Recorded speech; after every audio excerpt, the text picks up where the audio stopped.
नमस्कार दोस्तों, आपके channel the books bytes club में आपका स्वागत है। आज हम बात करने जा रहे हैं लील लॉन्डेस की पुस्तक how to talk to anyone द्वारा। लेखक कहते हैं कि जब तक आप नहीं कहेंगे, कोई नहीं जान पाएगा कि आप क्या चाहते हैं। संचार बहुत महत्वपूर्ण है, चाहे वह मौखिक हो या अप्रत्यक्ष। हम कितना अच्छा संवाद करते हैं, यह निर्धारित करता है कि हम दूसरों के साथ कितने अच्छे से मिलते हैं और समाज में आगे कैसे बढ़ते हैं। यह आसान लग सकता है, बस लोगों को बताएं कि आप क्या चाहते हैं या जरूरत है, और वे जान जाएंगे। लेकिन हम में से कई लोग ऐसा नहीं करते, क्योंकि हम शय या आत्मसंकोच महसूस करते हैं। लाइल लॉन्स की किताब उन लोगों के लिए है जो सोचते हैं कि उनके पास दूसरों से बात करने के लिए पर्याप्त आत्मविश्वास नहीं है। कई बार आपको एक अच्छा संवाद शुरू करने के लिए बहुत ज्यादा आत्मशक्ति की जरूरत नहीं होती, बल्कि आपको सही तरीके से संवाद करना सीखना चाहिए। अक्सर आप अपने मन की बात नहीं कह पाते, न कि डर के कारण, बल्कि इसलिए कि किसी ने आपको यह सिखाया नहीं है। लाइल लॉन्स ने अपनी किताब how to talk to anyone में बेयामे तकनीकों को प्यारे नाम दिए हैं। इस सारांश को पढ़ने के बाद आप जानेंगे कि लोगों को कैसे पसंद किया जाए, कैसे वास्तविक और भरोसेमंद दिखें, कैसे भीड़ में घुसें और वीआईपी की तरह बात करें। आप सोच सकते हैं कि एक्सीडेंटल एजुलेशन या स्क्रैम्बल थेरेपी तकनीकें क्या करने की कोशिश कर रही हैं। हर अध्याय में 4 से 5 टिप्स हैं जो आपको बेहतर संवाद करने में मदद करेंगी और लोगों को आपकी बात मानने के लिए प्रेरित करेंगी, कभी कभी बिना यह कहे कि आप क्या चाहते हैं। पहले विचार पर जाने से पहले, अगर आपको यह सारांश पसंद आया और आप और देखना चाहते हैं, तो कृपया लाइक और सब्सक्राइब करें। ट्रिक नंबर 1, लोगों को पता होना चाहिए कि आप उन्हें पसंद करते हैं। किसी से बात करने से पहले आपको यह समझना होगा कि उन्हें आपकी बात करने की इच्छा कैसे हो। लाइल लॉन्स कहते हैं कि अगर लोगों को पता चलता है कि आप उन्हें पसंद करते हैं, तो वे आपकी बात करने के लिए अधिक इच्छुक होंगे। सामाजिक या पेशेवर सेटिंग में हर कोई चाहता है कि उसे प्यार, महत्व और अच्छा महसूस कराया जाए। लाम कहते हैं कि सभी सामाजिक संपर्क इस बात की जरूरत से प्रेरित होते हैं कि लोग आपको पसंद करें। जब लोगों को यह नहीं पता होता कि आप उन्हें पसंद करते हैं या नहीं, तो वे खुद को लेकर असहज महसूस करते हैं, जिससे उनके लिए आपसे बात करना मुश्किल हो जाता है। दूसरी ओर, जब उन्हें यह एहसास होता है कि आप उन्हें पसंद करते हैं, तो वे आपके आसपास सहज महसूस करते हैं और आपकी संगति का आनंद लेते हैं। वे आपको पसंद करने लगते हैं क्योंकि आप उन्हें खुद के बारे में अच्छा महसूस कराते हैं। हालांकि यह आसान लगता है, लेकिन बहुत से लोगों के लिए यह दिखाना कठिन होता है कि वे दूसरों को पसंद करते हैं, क्योंकि वे अपनी असहजता को बीच में आने देते हैं। आप भी चाहते हैं कि जिसे आप मिलते हैं वह आपको पसंद करे। यह असहजता और अस्वीकृति के डर को बढ़ा सकता है। लाम के अनुसार इसका एक स्वपूर्णता प्रभाव होता है। जितना अधिक आप असहज महसूस करते हैं, उतनी ही अधिक संभावना है कि आप अनजाने में मौखिक और गैर मौखिक मुझे पसंद नहीं है संकेत भेजते हैं, जिससे आप उन लोगों को दूर कर देते हैं जिनसे आप बात करना चाहते हैं। लाउंस एक सरल तरीका सुझाते हैं जिससे आप अपनी चिंता को दूर कर सकते हैं और उन लोगों को दिखा सकते हैं जिनसे आप बात करना चाहते हैं कि आप संवाद के लिए खुले हैं। इस पर ध्यान केंद्रित करें कि आप खुद को कैसा महसूस कराना चाहते हैं। इसके बजाय इस पर ध्यान दें कि आप उन्हें कैसा महसूस कराना चाहते हैं। इसका मतलब है कि आप जो मौखिक और गैर मौखिक संकेत भेज रहे हैं, उनके प्रति सचेत रहें। हम इस गाइड के बाकी हिस्सों में इन संकेतों के बारे में और बात करेंगे। ट्रिक नंबर 2, एक सेलिब्रिटी की तरह कैसे बोलें। 1930 के दशक में Carnegie foundation for the advancement of teaching और कार्नेगी इंस्टीट्यूट ऑफ टेक्नोलॉजी ने एक शोध किया, जिसमें पाया गया कि किसी व्यक्ति की सफलता का लगभग 85% हिस्सा इस बात पर निर्भर करता है कि वे कितनी अच्छी तरह संवाद कर सकते हैं। समूह में क्या हो रहा है, यह जानें। आप क्या करते हैं पूछने के बजाय इसे घुमाकर कहें, आप अपना ज्यादातर समय कैसे बिताते हैं। पहला सवाल यह स्पष्ट करता है कि आप उस समूह का हिस्सा नहीं हैं। दूसरी ओर, दूसरा सवाल यह संकेत देता है कि आप उन लोगों के बारे में बुनियादी बातें पहले से ही जानते हैं और उनके बारे में और जानना चाहते हैं। ट्रिक नंबर 3, दूसरों को यह दिखाने का तरीका कि आप दोनों एक जैसे हैं। लोग विभिन्न प्रकार के लोगों के साथ मेल जोल करते हैं, जो कि पक्षी और जानवर नहीं करते हैं। हम उन लोगों को चुनते हैं जो हमें पसंद करते हैं और जिनके साथ हम सहज महसूस करते हैं।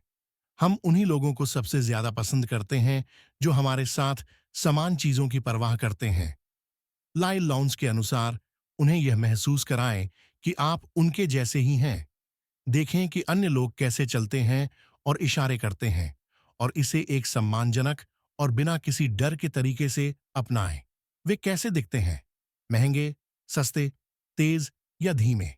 जब आप यह करते हैं तो कल्पना करें कि आप एक डांस टीचर को देख रहे हैं जो आपको सिखा रहा है कि कैसे चलना है। अपने साथी की चाल को देखें और फिर उनके साथ तालमेल बिठाने की कोशिश करें। इससे वे आपके आसपास अधिक सहज महसूस करेंगे।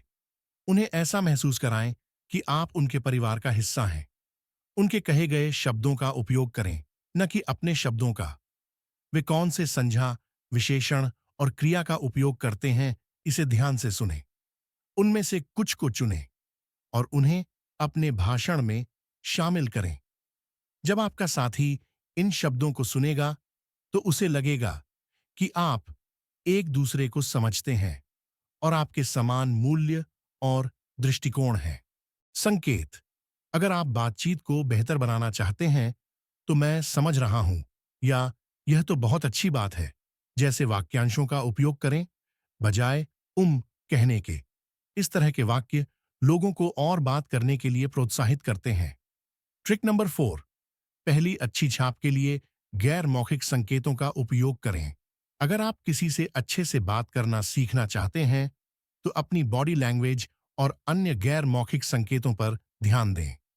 लाउंस का मुख्य उद्देश्य आपको किसी से भी बात करना सिखाना है, इसलिए आप सोच सकते हैं कि बॉडी लैंग्वेज इतनी महत्वपूर्ण क्यों है। लाउंस का कहना है कि ये मौन संकेत उस व्यक्ति की प्रतिक्रिया में 80% से अधिक भूमिका निभाते हैं जब वे आपसे पहली बार मिलते हैं। इस गाइड के पहले भाग में हम बात करेंगे कि आपकी बॉडी लैंग्वेज अन्य लोगों को आपके बारे में कैसे दिखाती है। फिर हम कुछ गैर मौखिक तरीकों पर चर्चा करेंगे जिनसे आप खुद को अधिक दोस्ताना और आकर्षक बना सकते हैं। आपकी बॉडी लैंग्वेज आपके बारे में सब कुछ बताती है। लाउंस का कहना है कि आप हर व्यक्ति के बारे में पहली मुलाकात के कुछ सेकंड के भीतर ही एक अनुमान लगा लेते हैं। इससे पहले कि कोई पहला शब्द बोले, आपने पहले ही उसके व्यक्तित्व, भावनाओं, आत्मविश्वास के स्तर और सामाजिक या पेशेवर स्थिति के बारे में धारणा बना ली होती है। सबसे महत्वपूर्ण बात यह है कि आपने पहले ही तय कर लिया होता है कि वह आपके साथ समय बिताने लायक है या नहीं। जैसे ही लोग आपको देखते हैं, वे यह अनुमान लगाते हैं कि वे आपसे बात करना चाहते हैं या नहीं। लाउंस का कहना है कि यह अनुमान आपकी बॉडी लैंग्वेज से बनता है, जिसमें आपका पोस्चर, आप कितने रिलैक्स दिखते हैं, आपकी मुस्कान और आपकी आंखों का संपर्क शामिल है। चाहे आपको पता हो या न हो, आपकी बॉडी लैंग्वेज हमेशा यह संदेश देती रहती है कि आप कैसा महसूस कर रहे हैं। ट्रिक नंबर 5, बॉडी लैंग्वेज के 11 प्रकार। अपनी किताब क्यूज में वेनिस एडवर्ड्स ने नॉन वर्बल क्यूज के बारे में बताया है कि 11 अलग अलग तरह की बॉडी लैंग्वेज होती हैं जो आपके महसूस करने के तरीके के बारे में संदेश देती हैं। यहाँ 7 यूनिवर्सल माइक्रो एक्सप्रेशंस हैं जो बताते हैं कि आप वास्तव में क्या महसूस कर रहे हैं। 1. Body proxemics. आप कैसे घूमते हैं, इससे पता चलता है कि आप क्या पसंद करते हैं और कितने नर्वस हैं। 2. हाथ के इशारे। आप अपने हाथों का इस्तेमाल कैसे करते हैं, इससे पता चलता है कि आप क्या महसूस कर रहे हैं, कहानी कैसे बयां करते हैं या खुद को कैसे आराम देते हैं। 3. आभूषण।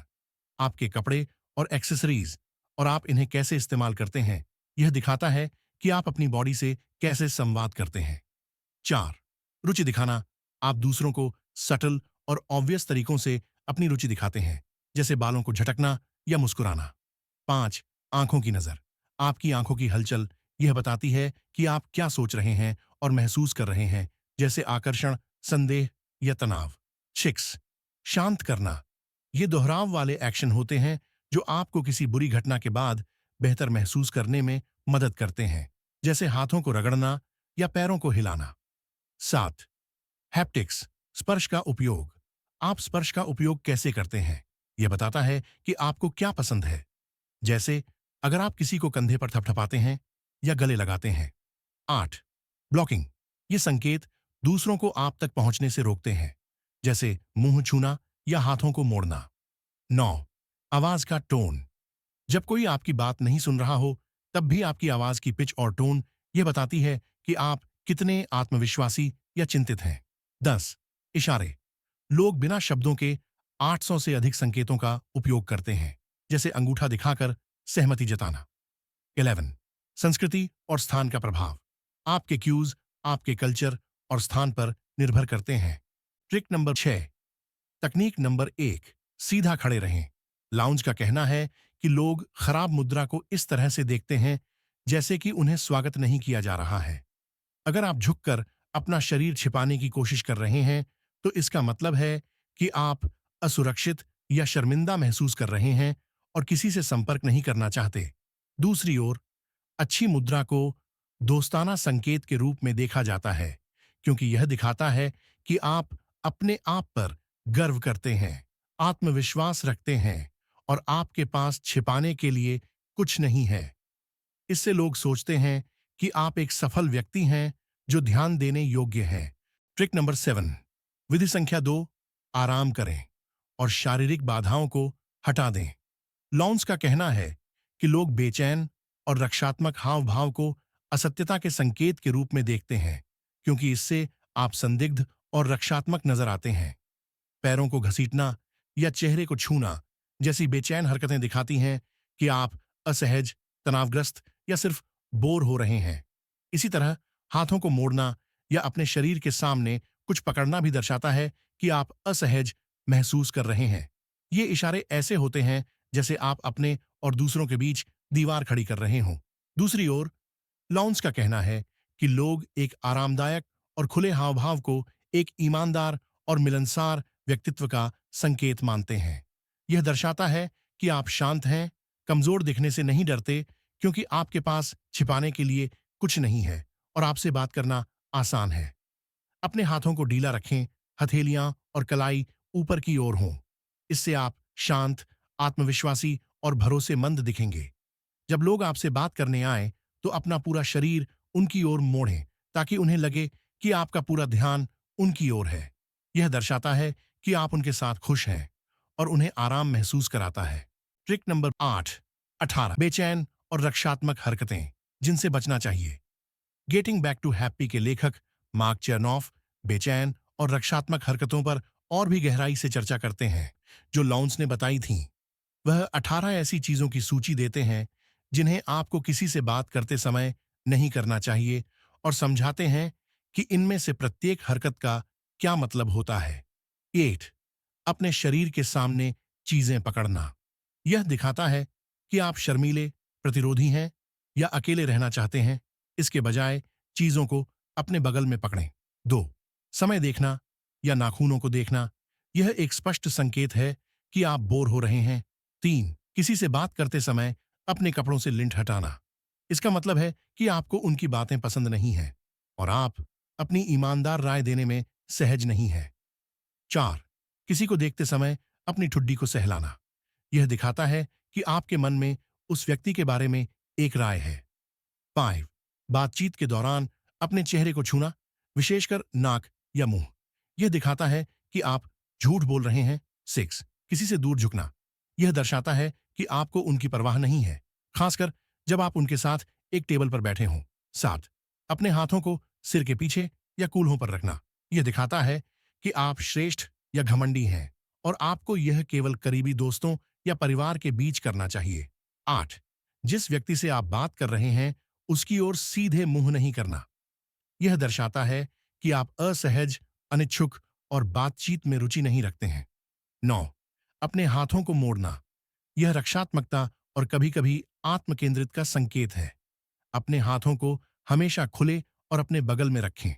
10. सिर या गर्दन को खुजलाना, यह संदेह का संकेत है और झूठ बोलने का भी संकेत हो सकता है। 11. शर्ट के कॉलर से छेड़छाड़ करना, इसका मतलब है कि आप बहुत असहज और चिंतित हैं। 12.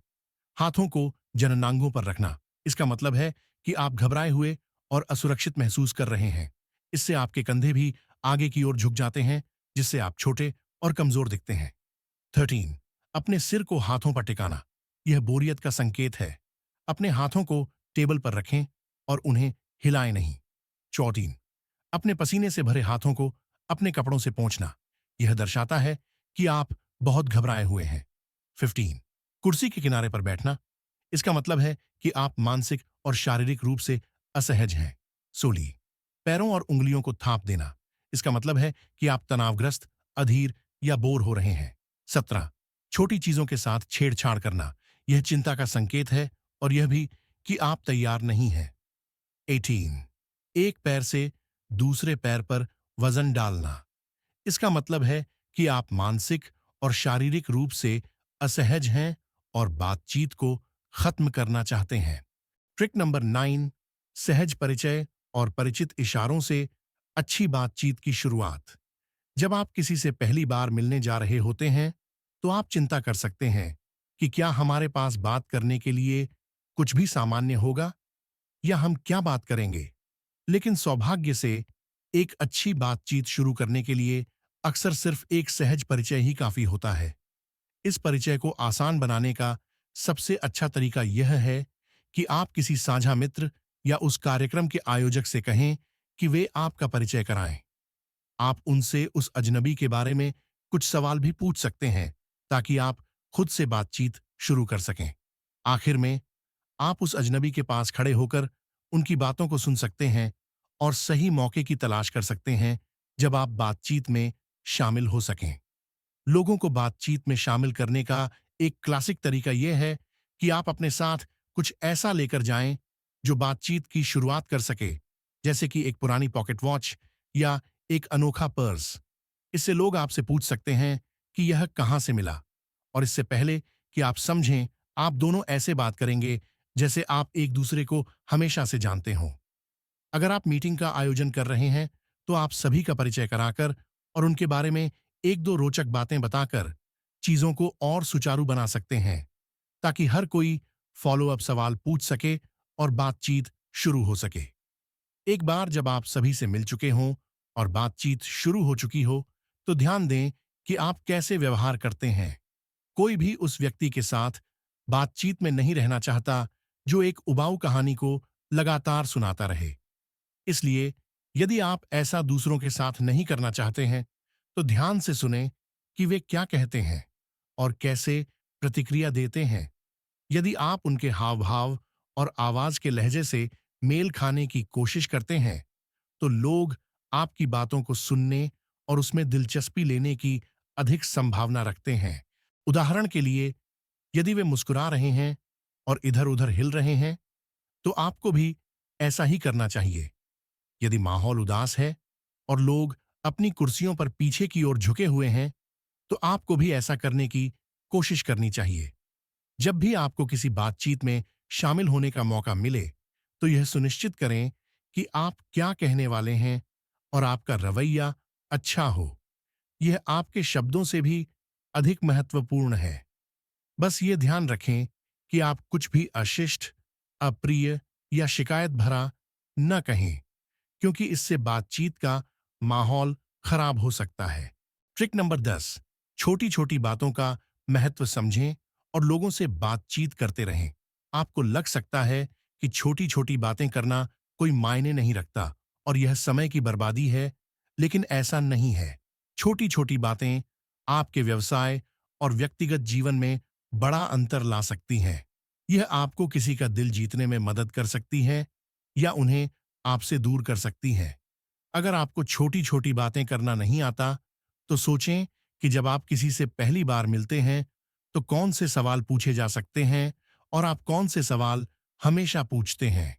अक्सर लोग आपसे पूछते हैं कि आप कहाँ से हैं या आप क्या करते हैं, क्योंकि ये सवाल हमेशा पूछे जाते हैं। लोग अक्सर बहुत साधारण, छोटे और बिना रुचि के उत्तर देते हैं, जैसे दिल्ली या मार्केटिंग। इसके बजाय एक शब्द में जवाब देने की बजाय कुछ दिलचस्प बताने के लिए तैयार रहें या कोई कहानी सुनाएं, जिससे बातचीत आगे बढ़ सके। उदाहरण के लिए, अगर आप वॉशिंगटन डीसी से हैं, तो आप बता सकते हैं कि इसे उसी व्यक्ति ने प्लान किया था जिसने पेरिस को प्लान किया था। इससे लोग यात्रा के बारे में और बात करना चाह सकते हैं। एक अच्छा श्रोता बनना और अपने साथी को बोलते रहने देना एक और बेहतरीन तरीका है।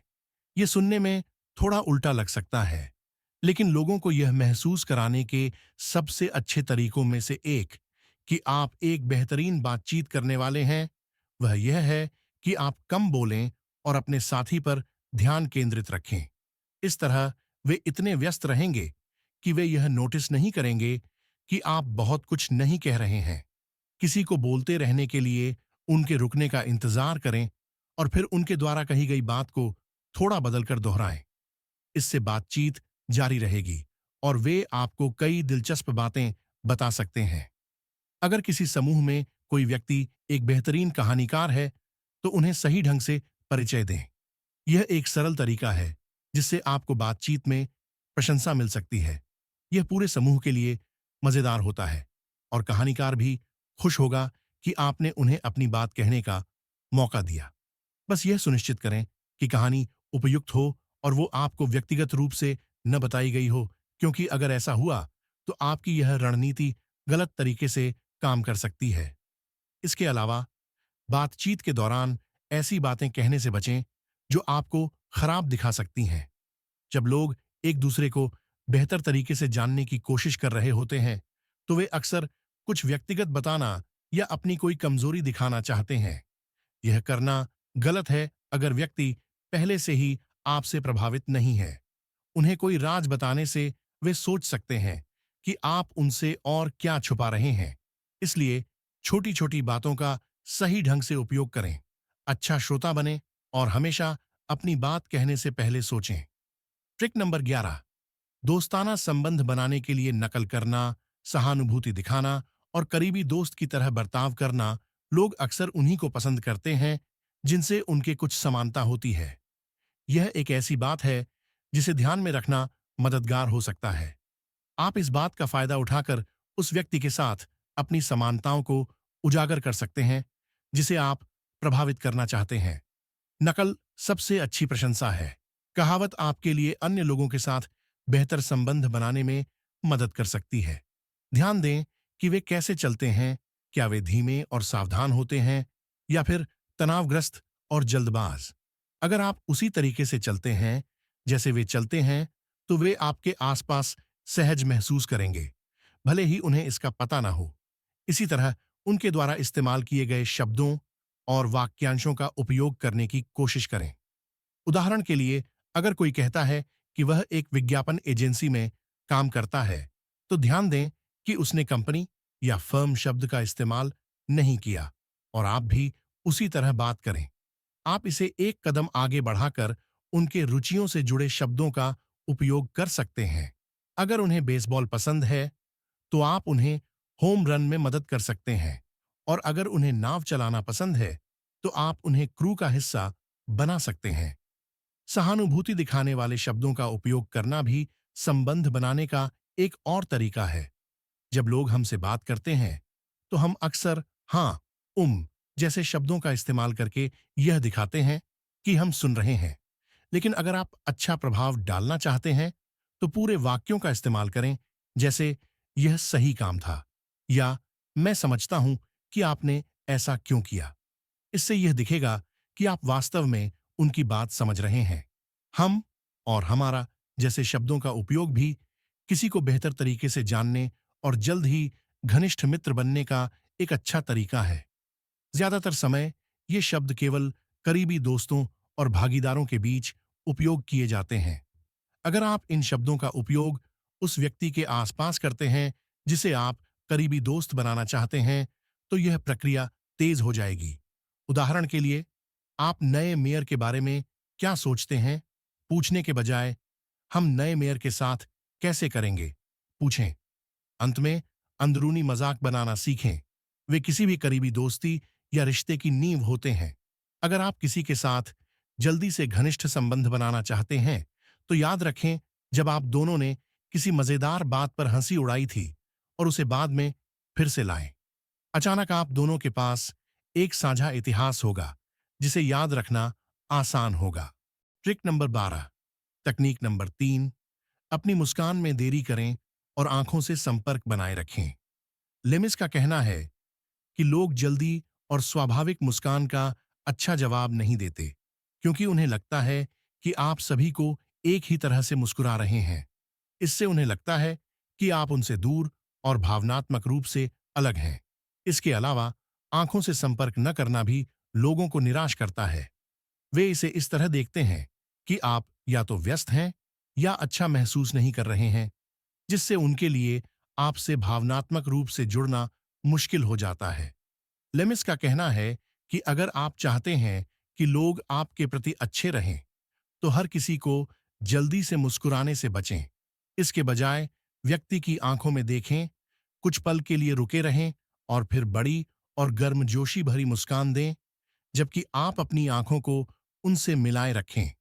इस देरी के कारण लोग सोचेंगे कि आप केवल उनके लिए मुस्कुरा रहे हैं और वे तुरंत जान जाएंगे कि आप उन्हें देखकर खुश हैं। बातचीत के दौरान व्यक्ति के साथ आरामदायक आंखों का संपर्क बनाए रखने की कोशिश करें, ताकि आप दिखा सकें कि आप उनकी बातों में रुचि रखते हैं। लोगों के चेहरे को कैसे पढ़ा जाता है, इसके बारे में और जानें। शोध से पुष्टि होती है कि लोग आपकी मुस्कान और आंखों के संपर्क का कैसे जवाब देते हैं। निम्नलिखित तथ्य आपको यह बताने में मदद करते हैं कि आपका चेहरा आपके बारे में क्या कहता है। असली मुस्कान न केवल लोगों को आराम देती है, बल्कि उन्हें दो तरीकों से खुश भी करती है। वैज्ञानिकों ने दिखाया है कि जब आप दूसरों को मुस्कुराते हुए देखते हैं, तो आपका मस्तिष्क स्वचालित रूप से इसे नोटिस करता है और प्रतिक्रिया करता है। इसलिए यह समझ में आता है कि अगर आप पहले मुस्कुराते हैं, तो आपको बदले में एक वास्तविक गर्म मुस्कान मिलने की संभावना अधिक होती है। जब आप मुस्कुराते हैं, तो एंडोर्फिन नामक रसायन निकलते हैं, जो आपको अच्छा महसूस कराते हैं। इसी तरह डोपामाइन और सेरोटोनिन जैसे न्यूरोट्रांसमीटर भी रिलीज होते हैं, जिससे आपके मूड में सुधार होता है। मुस्कान संक्रामक होती है, इसलिए जब आप मुस्कुराते हैं, तो यह दूसरों को भी मुस्कुराने पर मजबूर कर देती है, जिससे उनके शरीर की रासायनिक प्रक्रिया बदलती है और उन्हें बेहतर महसूस होता है। इसके अलावा शोध यह भी बताता है कि यदि आप किसी को पसंद करते हैं, तो आपको न केवल उन्हें देखना चाहिए, बल्कि इन आंखों की हरकतों से भी बचना चाहिए। जब आप अपनी आंखें संकीर्ण करते हैं, तो इसका मतलब है कि आपको उस व्यक्ति या उसकी बातें पसंद नहीं हैं। जब आप दूसरों के सामने नीचे की ओर देखते हैं, तो यह दिखाता है कि आप दिलचस्पी नहीं रखते हैं, और कभी-कभी इसे अहंकार के रूप में भी देखा जा सकता है। तेजी से पलकें झपकाना चिंता का संकेत है। यह आक्रामकता का संकेत होता है और अक्सर किसी लड़ाई से ठीक पहले किया जाता है। अंत में, आप केवल अपनी आंखों से ही नहीं, बल्कि अपनी भौहों से भी बातें कर सकते हैं। बातचीत के दौरान भौहों को जल्दी से ऊपर उठाना हाँ का संकेत होता है। यह दिखा सकता है कि किसी ने ध्यान दिया है, रुचि रखता है, पसंद करता है, स्वीकृति देता है, सहमत है या आभारी है। अगर आपको किसी को पसंद है, तो अपनी भौहें जल्दी से उठाएं और फिर गर्मी से मुस्कुराएं। कुछ कहने से पहले भौहें उठाकर ध्यान आकर्षित करें। जब आप ऐसा करें और 30% समय आंखों से संपर्क बनाए रखें, तो लोग ज्यादा याद रखेंगे। Trick number 13। तरीका नंबर 4। ऐसे दिखाएं जैसे आप पहले से ही करीबी दोस्त हैं। लॉर्डनेस एक तरीका सुझाती है, जिससे आप अपने शरीर को सकारात्मक संदेश भेजने के लिए प्रेरित कर सकते हैं। वह कहती हैं कि उन लोगों के साथ ऐसे पेश आएं जैसे आप उन्हें पहले से ही बहुत अच्छी तरह जानते हैं, जिनसे आप बात करना चाहते हैं। वह कहती हैं कि आप केवल तभी असहज महसूस करते हैं, जब आपको नहीं पता होता कि दूसरे लोग आपकी प्रतिक्रिया कैसे देंगे। लेकिन अगर आप कल्पना करते हैं कि आप पहले से ही करीबी दोस्त हैं, तो यह अनिश्चितता दूर हो जाती है और आप दूसरों के साथ अधिक सहज और आरामदायक महसूस करते हैं।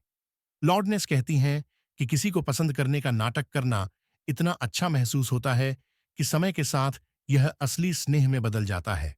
हालांकि आप शुरू में सिर्फ दिखावा कर रहे होते हैं कि आप उन्हें पसंद करते हैं, लेकिन आप उन्हें ऐसे संकेत भेजते हैं जिससे वे आराम महसूस करते हैं, जिससे वे आपको पसंद करने और आपके प्रति गर्मजोशी से पेश आने की अधिक संभावना रखते हैं।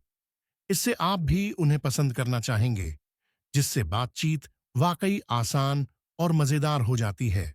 खुद को सकारात्मक ऊर्जा भेजने के लिए प्रेरित करने के दो तरीके हैं। कई सेल्फ हेल्प विशेषज्ञ लॉर्डनेस के इस विचार से सहमत हैं कि अगर आप अपने मिलने का परिणाम एक करीबी दोस्ती के रूप में सोचते हैं, तो आप उन तरीकों से कार्य करेंगे जिससे यह सच हो सके। लेकिन जब आप किसी से दोस्ती नहीं करते हैं, तो आप खुद को कैसे यह मानने के लिए प्रेरित कर सकते हैं कि आप दोस्त हैं? सेल्फ हेल्प विशेषज्ञ इस तरह के कई तरीके बताते हैं। जोसेफ मर्फी अपनी किताब the power of your subconscious mind में कहते हैं कि सबसे पहले यह सोचें कि आप चाहते हैं कि दूसरे लोग आपको कैसे देखें। फिर चाहे वे कैसे भी बर्ताव करें, उनके बारे में इस तरह सोचें। उदाहरण के लिए, अगर आप चाहते हैं कि लोग आपके बारे में अच्छी बातें कहें, तो दूसरों के बारे में भी अच्छी बातें सोचें। मर्फी लॉर्डनेस से सहमत हैं कि लोग स्वाभाविक रूप से आपकी अच्छी सोच को महसूस करेंगे और इसे आपके प्रति वापस प्रतिबिंबित करेंगे। ट्रिक नंबर 14, करियर में सफलता के लिए प्रोफेशनल दिखना महत्वपूर्ण है। अगर आप अपने करियर में आगे बढ़ना चाहते हैं, तो आप शायद अपने बॉस को प्रभावित करने और अपने करियर को आगे बढ़ाने के तरीके ढूंढ रहे होंगे।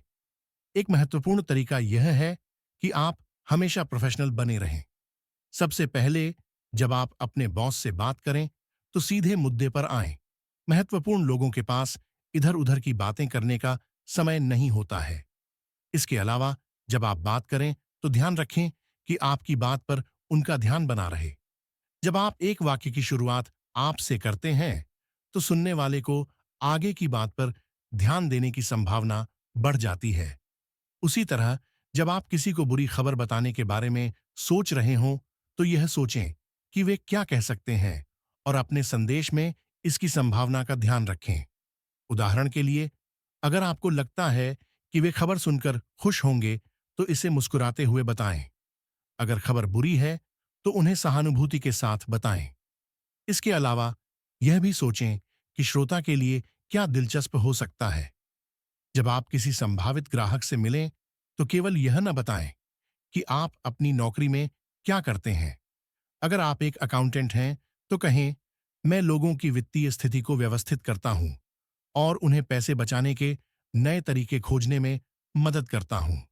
अगर आप एक हेयर ड्रेसर हैं, तो बताएं कि आपकी नौकरी आपको ग्राहकों के चेहरे और व्यक्तित्व के अनुरूप सही कट खोजने का अवसर देती है। हालांकि प्रोफेशनल दिखने के भी कुछ नुकसान होते हैं, जैसे किसी अन्य प्रकार की संचार में होते हैं। यहाँ कुछ सबसे सामान्य गलतियां दी गई हैं। 1, अगर आपको पता चलता है कि आपके और किसी और के बीच कुछ समानता है, तो ओह वाह, मुझे भी ना कहें।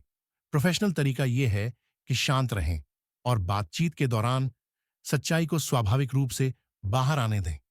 आपकी शांति निश्चित रूप से दूसरे व्यक्ति को प्रभावित करेगी। 2, कभी भी क्लिच का उपयोग न करें। 3, लोगों से यह न पूछें कि वे क्या करते हैं, बल्कि उनसे पूछें कि वे अपना अधिकांश समय कैसे बिताते हैं।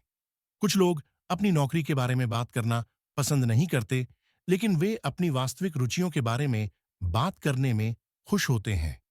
4, अंत में याद रखें कि प्रोफेशनल लोग दूसरों का मजाक नहीं उड़ाते, उन्हें शर्मिंदा नहीं करते और न ही उनके बारे में मजाक करते हैं। ट्रिक नंबर 15, हर पार्टी का भरपूर फायदा उठाएं। अच्छा पहला प्रभाव डालें और नेतृत्व करें।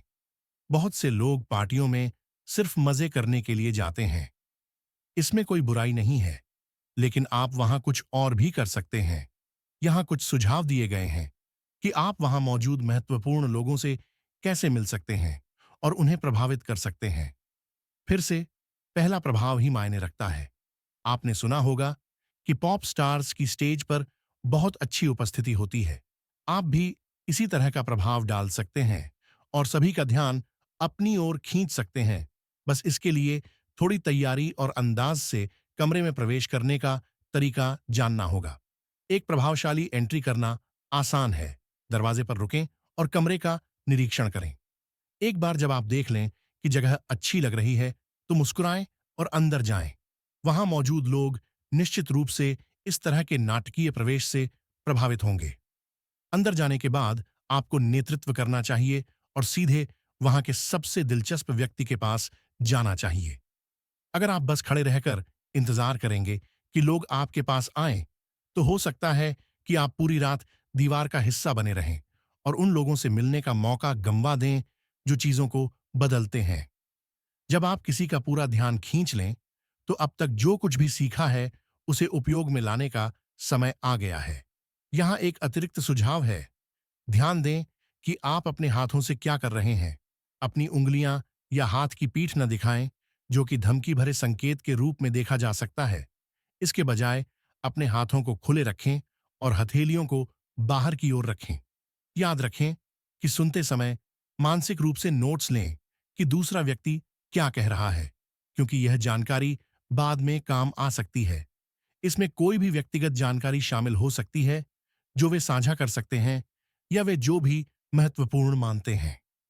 अगर आप अपनी अगली मुलाकात में इन चीजों के बारे में बात करेंगे, तो आप निश्चित रूप से एक अच्छा प्रभाव डालेंगे।